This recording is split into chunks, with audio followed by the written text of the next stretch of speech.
Ma sœur et moi, toute notre vie, on a eu beaucoup de produits parce que du coup, ma mère, elle revenait avec j'ai cette marque. Oui, tu testes, donc, et en fait, au bout d'un moment, ça devenait vertigineux parce qu'on ne savait plus où donner de la tête. Il y avait des nouveaux ingrédients, il y avait des nouveaux outils. Après, il y a eu les LED, après, il y a eu des trucs pour les yeux, pour le cou.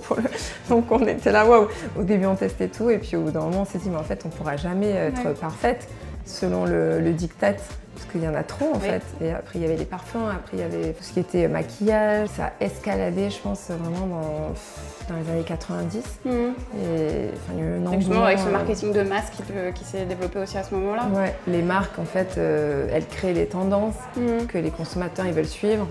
Mais du coup, c'est un peu comme la mode. Du coup, bien sûr, pour vendre davantage et des nouveautés, il faut tous les 6 mois réinventer, donc c'est toujours un nouvel ingrédient qui est encore plus puissant, plus antioxydant que l'ancien. Et puis, je sais pas, des modes, voilà, la glass skin, et puis après c'est no make-up, et après, je sais plus.